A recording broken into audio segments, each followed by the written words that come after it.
धर्मशाला में लाशों की तलाश में अब तक की सबसे बड़ी कामयाबी हाथ लगी है। साइट नंबर 11 की खुदाई के दौरान वहां से करीब 100 इंसानी हड्डियां मिली है। साथ ही पहली बार एक इंसानी खोपड़ी भी बरामद हुई है। साइट नंबर 12 की खुदाई का काम मंगलवार को पूरा हो गया। अब पहली किश्त में सिर्फ साइट नंबर 13 की खुदाई ही बची है, जिसके बारे में ये कहा जा रहा है कि वहां सबसे ज्यादा लाशें दफन हैं।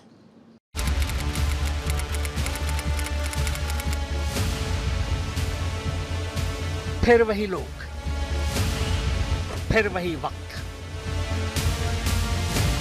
लगभग वही लोकेशन और वही काम।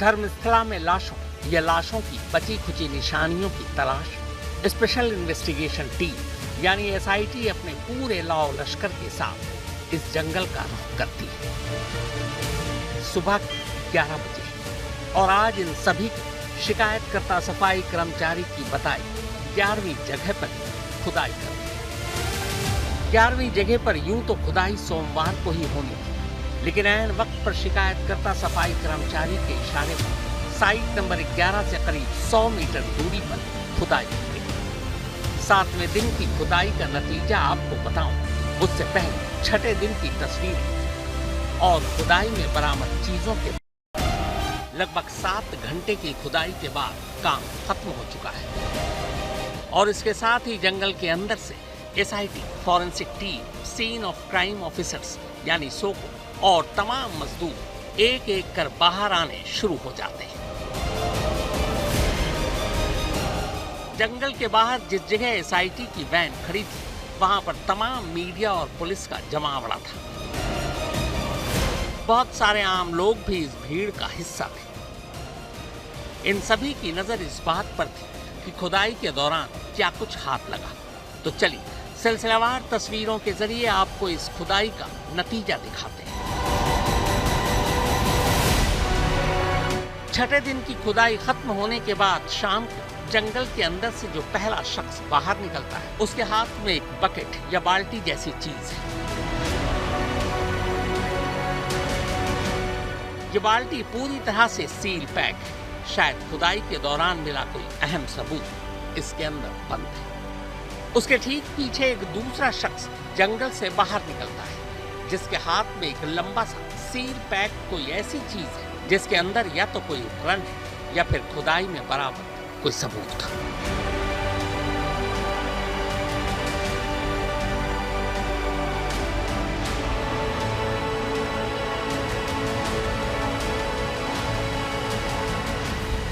जंगल से बाहर आ रहे इस तीसरे शख्स के हाथों में 2 बड़े पॉलिथीन बैग हैं। नीले और सफेद रंग के इस पॉलिथीन बैग में भी कुछ अहम सबूत बंद हैं, जो खुदाई के दौरान बरामद हुए थे।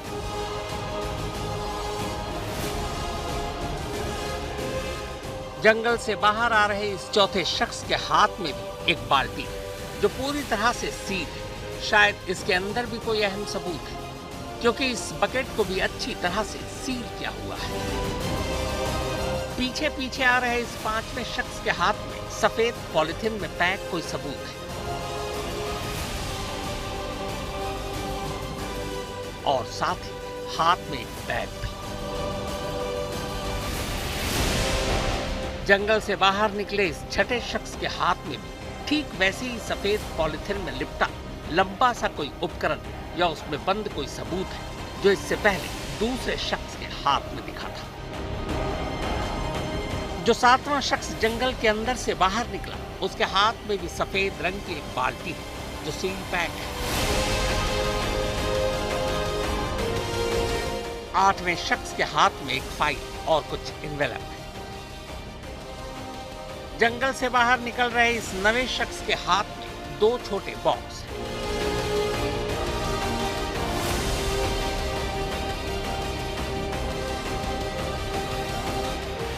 इसके बाद जंगल के अंदर से फॉरेंसिक और एसआईटी की टीम से जुड़े लोग एक एक कर बाहर निकलते हैं। शायद कुछ पॉलिथीन इस्तेमाल नहीं हो पाए, वही लेकर अब ये शख्स पिट्ठू बैग के साथ जंगल से बाहर निकला है।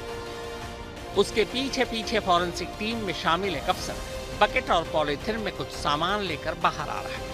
इनमें वो मार्किंग प्लेट थी जो खुदाई की जगह पर लगाई गई थी। अब एक एक कर पूरी टीम जंगल से बाहर आ चुकी थी। आज का काम पूरा हो चुका है। अब वापस कल फिर से लौटने के लिए वो यहाँ से आज रवाना हो जाते हैं। खुदाई के दौरान जंगल से जो भी अहम सुराग सबूत मिले वो सब अब इस वैन में रखे जा चुके थे। वैन के अंदर से झांक रहे इन सबूतों में आखिर क्या कुछ कैद है, तो चलिए इन बंद पॉलिथिन में बंद सबूतों के बारे में आपको बताता चलूं।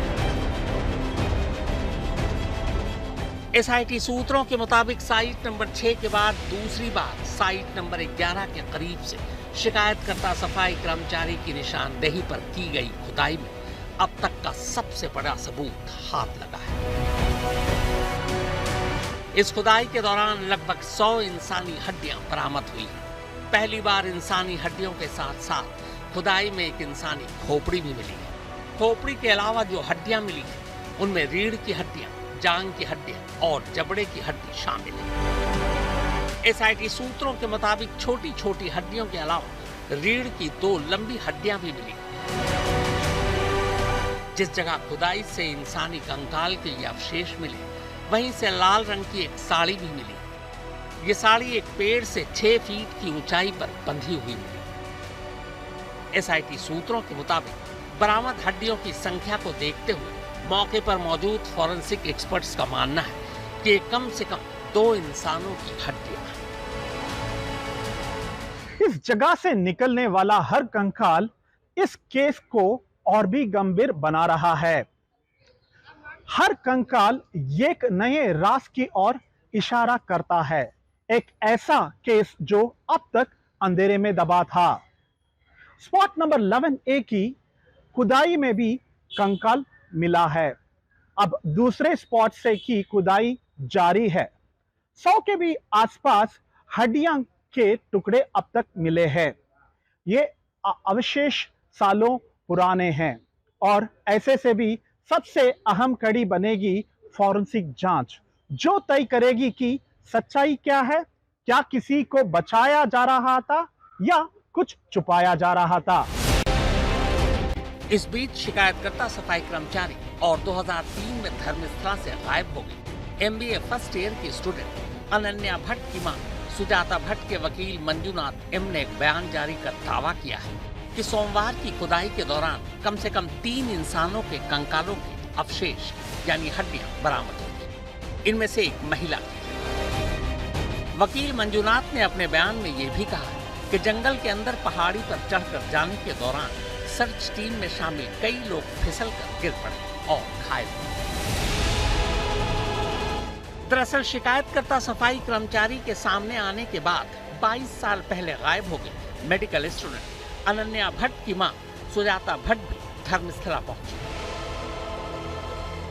असल में उन्हें भी उम्मीद जगी कि शायद एसआईटी के गठन के बाद उनकी बेटी अनन्या की गुमशुदगी का सच सामने आ जाए।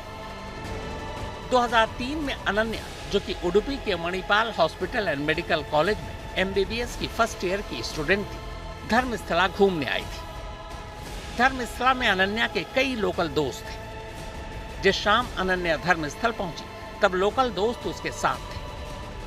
बाद में उसके दोस्त अनन्या को धर्मस्थला टेम्पल के पास छोड़कर कपड़े और दूसरी चीजें लेने के लिए अपने घर चले गए। लेकिन जब वो वापस लौटे तो अनन्या गायब थी। दोस्तों ने अनन्या को काफी ढूंढा लेकिन अनन्या कहीं नहीं मिली। तब घबराए दोस्तों ने अनन्या की मां सुजाता को फोन किया, लेकिन जब तक सुजाता भट्ट धर्मस्थला पहुंचती अनन्या को गायब 2 दिन बीत चुके थे। सुजाता भट्ट मंदिर के आसपास जब लोगों से पूछती कि क्या उन्होंने उनकी बेटी को देखा है, तब वहां मौजूद लोगों का एक ही जवाब होता, अम्मा यहाँ मत ढूंढो, यहाँ से बहुत सारी लड़कियां गायब हो चुकी हैं। ये धर्मस्थला में आम बात है। बाद में सुजाता भट्ट बेलथांगड़ी पुलिस स्टेशन पहुंचती है, लेकिन पुलिस वाले उनकी बेटी की गुमशुदगी की रिपोर्ट तक नहीं ली। We are here to lodge a complaint that in 2003 her daughter, her name is Sujata, her daughter is missed in Dharmasthala. She was studying in Kasturiba Hospital in Manipal. She was an MBBS student. So she missed in 2003 and after that, she got a call from her friends and came here and tried to lodge a complaint before police station, but police has denied to receive the complaint. Sujata Bhatt बीते 22 सालों में न जाने कितने ही चक्कर धर्मस्थला के काट चुकी है, लेकिन उन्हें उनकी बेटी नहीं मिली। पुलिस से मायूस होकर लोकल लोगों के कहने पर तब सुजाता भट्ट ने यह फैसला किया कि वो धर्मस्थला टेम्पल से जुड़े बड़े लोगों से मदद लेगी। इसी कोशिश के दौरान वो धर्मस्थला टेम्पल ओनर के घर तक गई, लेकिन वहां से मदद मिलने की बजाय उल्टे 4 लोगों ने सुजाता भट्ट पर हमला कर दिया। उनके सिर में गहरी चोटें आई। कुछ वक्त के लिए तो वो कोमा में भी चली गई। ಅಲ್ಲಿಂದ ನಾನು ಬಂದೆ, ಹೊರಗಡೆ ಬಂದ ಮೇಲೆ ಎಲ್ಲ ಇದು ಮಾಡಿಕೊಂಡು 4 ಜನ ಬಂದು ನಿಮ್ಮ ಮಗಳನ್ನು ತೋರಿಸ್ತೀನಿ ಅಂತ ಹೇಳಿ ಕರ್ಕೊಂಡೋಗಿ ಕೈಯೆಲ್ಲ ರೂಮಲ್ಲಿ ಕೂಡ ಹಾಕಿ ಕೈಯೆಲ್ಲ ಕಟ್ಟ ಹಾಕಿಬಿಟ್ಟು ಕೈಯಲ್ಲಿ ಗಾಯಗಳಿದ್ದಾವೆ. ಅವಳು ಕೂಡ ಹಾಕ್ಬಿಟ್ಟು ಬೆಳಿಗ್ಗೆ 5 ಗಂಟೆಗೆ ಬಿಟ್ಟರು. ನಿನಗೆ ಜೀವ ಬೇಕು ಅಂದರೆ ಇಲ್ಲಿಂದ ಹೊರಟು ಹೋಗಬೇಕು ಅಂತ ಹೇಳಿ ವಾರ್ನ್ ಮಾಡಿ ಕಳಿಸಿದ್ರು. ನಾನು ಅಲ್ಲಿ ಸ್ವಲ್ಪ ಹೊತ್ತು ಕೂತ್ಕೊಂಡಿದ್ದೆ. ಅಷ್ಟೊತ್ತಿಗೆ ಯಾರೋ ಹಿಂದ್ಗಡೆಯಿಂದ ಬಂದು ಹೊಡೆದಾವಾಗ ಇಲ್ಲಿ ಒಂದು 8 ಸ್ಟಿಚ್ ಆಗಿದೆ ಇಲ್ಲಿ. करीब 3 महीने तक वो बेहोशी की हालत में बेंगलुरु के एक अस्पताल में भर्ती रही। आज 22 साल बीत चुके हैं। सुजाता भट्ट की तलाश आज भी अधूरी है, लेकिन इस लंबी नाउम्मीदी और मायूसी के दौर के बाद सफाई कर्मचारी शिकायतकर्ता के सामने आने के बाद उन्हें उम्मीद की नई रोशनी नजर आई। एक बार फिर वो धर्मस्थला पहुंचे। उन्होंने एक वकील हायर किया और फिर अपनी वही पुरानी फरियाद लेकर एसपी के दफ्तर में। 22 साल बाद इस बदले माहौल में पहली बार पुलिस ने उनकी शिकायत दर्ज करने का भरोसा दिया। And recently, when the case got any progress, somebody has came and said that he has buried some dead bodies and all. Then she got hope and she met me and she asked me for the legal help. So I said, as per the legal, we need to lodge a complaint before police authority, and we came here and we met the SP, SP sir, and SP sir is saying that he will act as per the law, and he received our complaint and he said that we need to lodge a complaint before the jurisdictional police station. Sujata Bhatt के अलावा धर्मस्थला के ही एक local Jayant नाम के गवाह ने सामने आकर एक नया दावा किया है। जयंत टी नाम के इस गवाह का दावा है कि करीब 15 साल पहले धर्मस्थला गांव में 13 से 15 साल की एक लड़की की संदिग्ध हालत में मौत हो गई थी। लाश की हालत खराब थी। उन्होंने इसकी शिकायत तब पुलिस में भी की, लेकिन पुलिस ने उनकी शिकायत पर न ही एफआईआर दर्ज की और न ही लाश को पोस्टमार्टम के लिए भेजा, बल्कि गैर कानूनी तरीके से पुलिस की मौजूदगी में लाश को दफना दिया गया और इस कत्ल को हमेशा हमेशा के लिए छुपा दिया गया। ಸರ್, ನಿನ್ನೆ ಅಂದರೆ ಆಗಸ್ಟ್ 2ನೇ ತಾರೀಕು ಬೆಳ್ತಂಗಡಿ ತಾಲೂಕಿನ SIT ತಂಡಕ್ಕೆ ಒಂದು ದೂರ ನೀಡಿದ್ದೇನೆ. ನನ್ನ ಜೀವನದಲ್ಲಿ ನಾನು ನೋಡಿರುವಂಥ ಒಂದು ಘಟನೆ ವಿವರವನ್ನು ಅವರಿಗೆ ದೂರಿನ ಮುಖಾಂತರವಾಗಿ ನೀಡಿರ್ತೇನೆ. ಅದರಲ್ಲಿ ಯಾರ್ಯಾರಿದ್ದರು, ಬೆಳ್ತಂಗಡಿ ತಾಲೂಕಿನ ಯಾವ ಅಧಿಕಾರಿಯರಿದ್ದರು, ಆ ಒಂದು ಹೆಣ್ಣು ಮಗಳ ಮೃತದೇಹ ಸಿಗುವಾಗ ಕಾನೂನು ಚೌಕಟ್ಟಲ್ಲಿ ಏನೆಲ್ಲ ಮಾಡಬೇಕು ಎಲ್ಲವನ್ನೂ ಉಲ್ಲಂಘನೆ ಮಾಡಿ ನಾಯಿಯನ್ನು ಊತಾಕುವ ರೀತಿಯಲ್ಲಿ ಊತಾಕಿದ ಒಂದು ಘಟನೆ ನನ್ನ ಮನಸ್ಸಿಗೆ ತುಂಬ ನೋವಾಗಿರೋ ವಿಷಯ. ಆ ಒಂದು ವಿಷಯದಲ್ಲಿ ನನಗೆ ನಿಷ್ಠಾವಂತ ಅಧಿಕಾರಿ ತಂಡವರು ಬಂದರೆ ನಾನು ದೂರು ನೀಡ್ತೇನೆ ಅಂತ 2 ವರ್ಷ ಹಿಂದೆ ನಾನು ಯಾವುದೋ ಒಂದು ಸ್ಟೇಟ್ಮೆಂಟಿಗೆ ಕೊಟ್ಟಿದ್ದೀನಿ ನಾನು ಈ ವಿಷಯವನ್ನು. ಅದೇ ವಿಷಯದಲ್ಲಿ ನಾನು ನಿನಗೆ ದೂರು ಕೊಟ್ಟಿದ್ದೀನಿ. ಇದರ ಹಿಂದೆ ದೂರು ಕೊಡಿ ಅಂತ ನನಗೆ ಯಾರೂ ಹೇಳಿಲ್ಲ, ಯಾರೂ ಗೊತ್ತೇ ಇಲ್ಲ. ಠಾಣೆಗೆ ಹೋಗಿ ದೂರು ಕೊಟ್ಟ ನಂತರ ಉಳಿದವರಿಗೆ ಗೊತ್ತಾಗೋದು ನಾನು ದೂರು ಕೊಟ್ಟಿದ್ದೀನಿ ಅಂತ. ನಾವು ಹೋಗಿರೋದು ಇಬ್ಬರೇ, ಅದು ನಮ್ಮ ಹೋರಾಟದಲ್ಲಿ ಇರುವವರಲ್ಲ, ಯಾರೂ ಇರಲ್ಲ. ಇದಕ್ಕೂ ಇನ್ನೊಂದಕ್ಕೂ ಮ್ಯಾಚ್ ಮಾಡಬೇಡಿ. ಏನಾದರೂ ತನಿಖೆ ನಡೆಸಿ ಆ ತನಿಖೆಯಲ್ಲಿ ಏನೋ ಇವಾಗ ಯಾವುದು ಭೀಮಾ ಬಂದಿದ್ದಾನೆ, ಭೀಮಾ ಅಂತ ಅದಕ್ಕಿದ್ದರೆ ಓಕೆ, ಹೋಲಿಸಿ, ಬೇಡ ಅಂತ ನಾನು ಹೇಳಲ್ಲ. ಆದರೆ ನನ್ನ ಪ್ರಕಾರವಾಗಿ ನಾನು ಏನು ಮಾಡಬೇಕು, ನಮ್ಮ ದೇಶದ ಕಾನೂನಲ್ಲಿ ಏನು ಮಾಡಬೇಕು ಅದನ್ನು ನಾನು ಮಾಡಿದ್ದೀನಿ, ಅಷ್ಟು ಹೇಳ್ಬೋದು ಸರ್. इस गवाह का ये भी दावा है कि वो SIT को वो जगह दिखा सकता है जहां उस लड़की की लाश दफनाई गई। गवाह का ये भी कहना है कि धर्मस्थला गांव में कई हत्याएं हुई, लेकिन डर की वजह से कभी कोई सामने नहीं आया। जयंत के इस दावे और एसआईटी से मुलाकात के बाद आखिरकार लोकल पुलिस को 15 साल पुराने इस मामले में अब जाकर मजबूरन एफआईआर दर्ज करनी पड़ी। एसआईटी अब इस लड़की की मौत के मामले की भी जांच करेगी और आने वाले दिनों में जयंत की बताई जगह पर जाकर खुदाई भी करेगी। इस बीच मंगलवार शाम को साइट नंबर 12 की खुदाई का काम भी पूरा हो गया। सूत्रों के मुताबिक साइट नंबर 12 से कोई सुराग या सबूत नहीं मिला। पहली किश्त में शिकायतकर्ता सफाई कर्मचारी ने जिन 13 जगहों की निशानदेही की थी, उनमें से 12 जगहों की खुदाई का काम अब पूरा हो चुका है। अब पहले फेज में सिर्फ एक लोकेशन बची है, साइट नंबर 13। वो साइट नंबर 13 जिसमें सबसे ज्यादा लाशें दफन होने का शिकायतकर्ता ने दावा किया है, यानी वो जगह जहां मांस बरियल हुआ है। उम्मीद यही है कि बुधवार को इस सबसे अहम जगह की खुदाई का काम शुरू होगा। कैमरामैन शिवमूर्ति के साथ सगय राज, धर्मस्थला आज तक।